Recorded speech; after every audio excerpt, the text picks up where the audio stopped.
Hello and welcome. I am No Coffee, No Life. Today's build is going to be a little different. It is an easy build using a pre-existing location. Now, if you haven't guessed yet, we are going to be building today at the wonderfully, well, out of the ordinary White Spring, which stands out like a sore thumb compared to the rest of the wasteland. So let's get started, shall we? Now, this location is pretty special for a couple of reasons. The first of which is it's in good repair, and the second is that you can snap foundations through the entirety of this building. Now, I say that you can do it, but do you really want to? The floor is nice and weathered on the interior, and certainly you can customize it with the flooring option of your choice. As you'll see here, I'm gonna drop it down so where you can see some of the concrete on the exterior. And when you go inside, you'll be able to see it, the frame of that foundation, and we'll play around, you can see all the different floor styles and the debris that sits right on top of them. And if you like that, you can do it. You certainly can. And it's about 3 foundations until the end where you see there's a gap.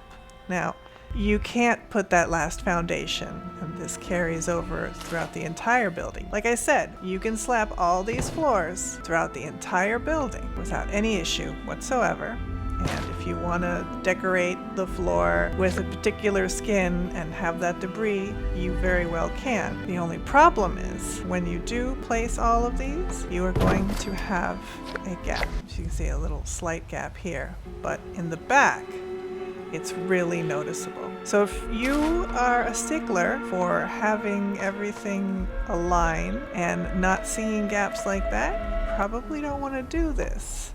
I suppose you could fill the back end of the wall up with stuff so that you wouldn't see it. It's personal choice at the end of the day. Also, you can only snap one of these half walls in the front if you're going to do the trick where you hide your base foundation. The other 2 spots, you can't put a wall down because the terrain is too high and it won't let you snap. So I'm going to put these porches out front because they already exist here in the White Spring and they blend in. We're going to get to work on the extension that's going to live on this side. It's going to be 1 by 2, small, very small, and it will have a wraparound porch in the back. For this platform, you're going to need a little space in the front so that you have room for stairs, because these 2 pieces of foundation are set higher than the porch foundations. So keep that in mind while you're placing. Also keep in mind that while it doesn't happen as often as it did, people still drop nukes here. So you should probably check just in case you hear the warning so that you're not caught unawares and end up with no camp. So this is our rear porch. This is where we're going to place our workstations. Not that you really need any at the White Spring since there's a ton here, but we're still making the porch because it's extra space for our camp, and any visitors that come here looking for a workbench can find one after they've made their purchases, of course. So we've set up the porch, and conveniently this grass is extended over portions of it so it looks less rigid. You don't see the full foundations on this side, obviously, too, because we want the most for our interior space, but here it's perfect. We'll put on the railings to enclose the front porch, and this is what we have so far. Moving on to the extension, we'll close it in with the brick wall set. We're going to double wall it. The reason we are using this particular set is when I switch the exterior wall to a window, we're going to use the larger of the 2 windows that comes with the set because it closely mirrors those windows in the front of the existing building. I had to remove 2 pieces of porch here so that I could place my stairs. Once we put the 2 porch pieces back, the stairs will look seamless. They'll look like they've always been there and they were built into the area. We use 2 flat roof pieces to close off this extension. Finally, we'll switch to the windows on the exterior and place the wallpaper on the exterior of the building. We'll use the small white tiles to have it blend in as close as we can to the pre-existing structure's exterior. I'm changing the foundations to concrete, and that's pretty much it for the interior. We're going to work on the porch back here by putting up a wall and roof in a section. Now this part right next to the tree, you're going to have to put an angle first and then flip it to a flat roof. And then obviously change it to whatever flat roof you want. I'm choosing green because it matches the green striping. And we're going to burn this wall so we have the poles. Once they're done burning, we'll have our covered porch out back. It's in line with the building that's in front of it, so it's not protruding above the roof line.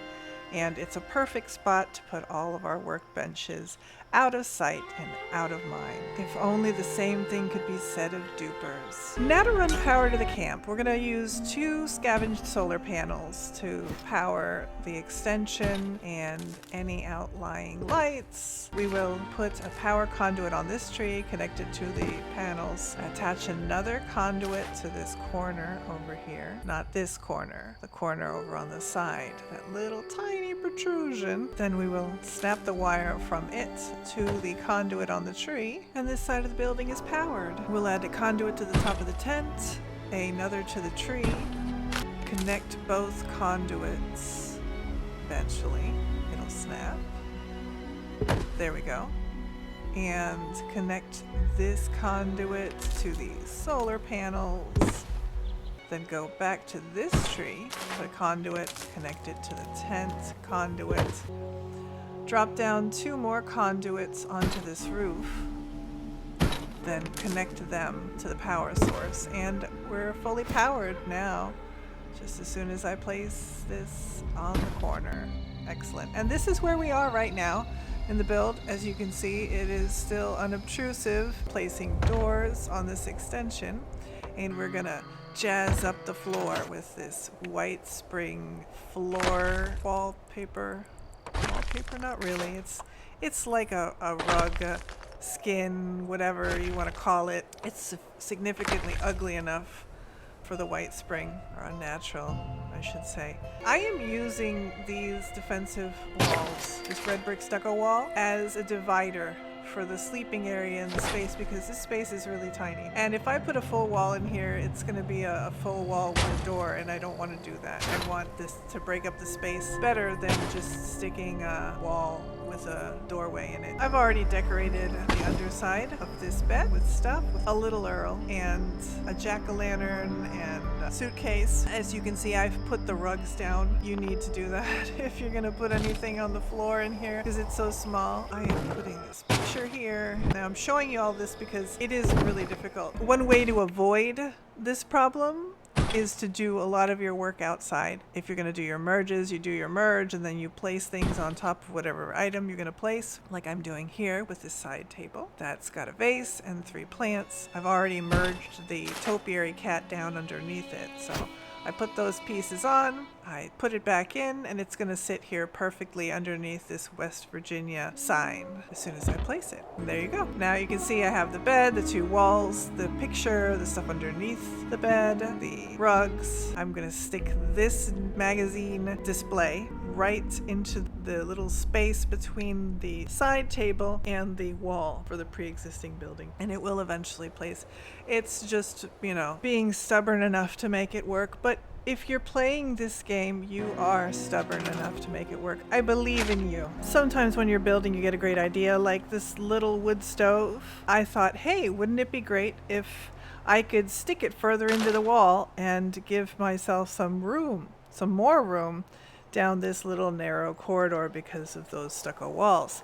Well, it's possible if you decide to take everything down and kind of start fresh a little bit. Like this, taking away all the double walls, placing this little wood stove right in the spot it needs to be, so its little legs are sticking out and that vent is out, then burning the wood stove so that we can place the walls back and place a faux chimney stack out here with these other defensive posts, the wavy Willard stone columns. I use 4, but you could probably get away with 2 in all honesty. I just wanted to make it a little bulkier. So you'll take that 2 stack, blueprint it, then save the blueprint eventually when the system registers that you want to make a blueprint.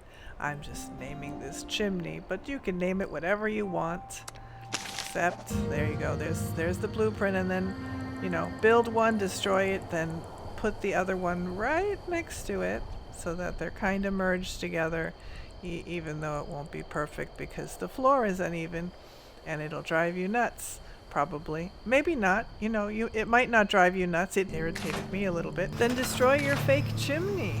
Once you're done with that, you can put back your walls and start rebuilding everything that you basically took down in order to put in that little wood stove. Like the roofs and the wallpaper and the power conduit and all the stuff that you spent plenty of time setting up only to have to take down for an idea you came up with after you had done an awful lot of work for something that was supposed to be an easy build. Now all that's left to do is repair everything we burnt. Once we have the stove repaired, we'll have our little interior fireplace done. Now onto the interior of the main building. Most things in here, well, you're gonna have troubles. You will need to blueprint almost everything you put in this building, except for things on the walls and items that you place on top of items you already blueprinted and placed in the first place, which is about as convoluted as me saying place and using it a million times, but you get the idea. I've set aside the interior of this building for my vendors, and I wanted to run my power separate from the rest of the building, obviously, and to do so, I am using this buffet. What I'm doing here is similar to what I've shown before with the ice box and these small quiet generators. Now, you want that Vaultec logo to be facing you because the connection for the wire to connect it to power to another conduit is at the back. And you don't want that wire sticking out the front of your buffet. It just looks really weird. So avoid that at all costs and keep those Vaultec logos facing you. Having two generators on the top of this buffet, one of them is going to stick out. There's nothing you can do about it, but when you merge it and then you later on merge it with a second buffet, you won't see it sticking out anymore. It'll be concealed and everything will look great. Now, like I said, you're going to merge these. And I'm going to show you how we're going to align the two buffets so that they look like a singular, longer buffet. You'll take the one that's got the merged generators and you will align the drawers and the leg that is right there. Align the two legs that you see in the circle, and then that's how you'll merge it with them aligned. But first you have to do this. You have to merge your generators into that initial buffet. And you take your time, make sure you're connected, and complete your merge. It's a tight spot, but it can be done. You can merge it without any issue. Just take your time. Everything should go well. So now we're gonna merge these two buffets. Remember to align the legs. Don't forget about that. We're gonna take them after they're aligned, pick up the bottom one and merge away until they're finally perfectly aligned together. You'll see, sped up, it seems quite easy, and there we go. There, it's done. That's the giant buffet, as it were.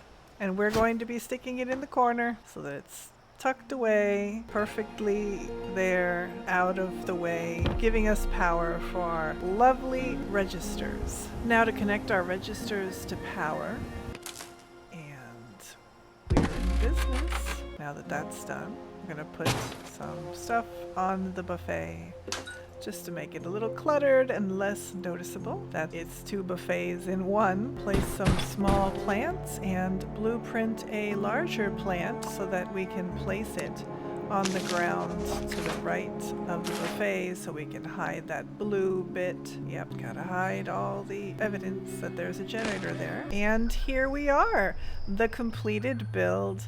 The porch is now decorated. Everything is intentionally subtle and low-key.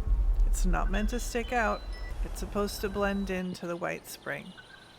So, let's take a look inside, shall we? We're gonna start with the interior of the pre-existing location. I haven't touched anything in this entryway. It's really cluttered already. I've put a light in, but that's about it. The shelves are populated with junk, and while you could probably sit there and try to figure out how to get more stuff on there, I just left it as is. But I did clutter up the interior here. You can see the registers, all the stuff I put in the back. I put more pictures on the walls, more varying buffets and tables, small objects, more chairs. I put that safe in the corner, and what surprised me is that I didn't need to blueprint it. It just sat nicely on the corner. I have more little benches, more tables, the wall decor, like my little Fashnot sun mask. I put a fish in the standing display case. That's about all I could get in there. And the bathroom I left mostly alone because it was already quite decorated except for the "You're good to go" sign, which I stuck in there. Moving on now, we're going to take a look at the back porch, the extension, and the front porch in that order. I've tucked away a stash box over here in the back of the golf cart and added a beat up zip car, which you'll remember from the billboard from the previous video. That's the car, but it's a stash box. Anyways, this is the Cluttered Workstation. Kept it simple. Here is the entrance to this extension that I've put on the side of the building, cluttered up the wall right next to it with some posters. We're going to take a look inside at what it looks like now that everything's in and we don't have to fight anymore with the interiors. Here's the completed magazine rack, filled out. All the stuff on the table that you saw earlier and the sign on the wall. Our little wood stove and some lockers here in the corner. I have my little mantel that's above the wood stove and the sleeping area with the little feet sticking out.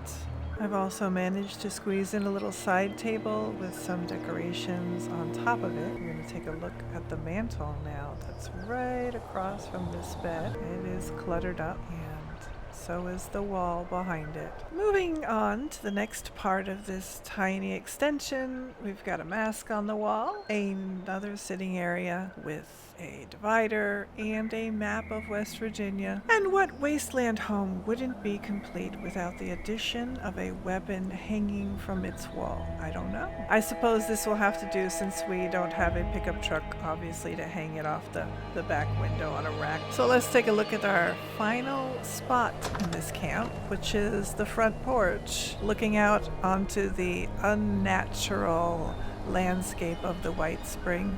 I haven't decorated it very much because I don't want this extension to stick out necessarily. If you come to the camp, obviously you're coming because the marker is up, but I don't want you to be at the White Spring and immediately notice that it's here. Let's take one last look at this post-apocalyptic hellscape, shall we? If you made it this far, thanks for watching. I enjoyed making this build. I hope you enjoyed watching it.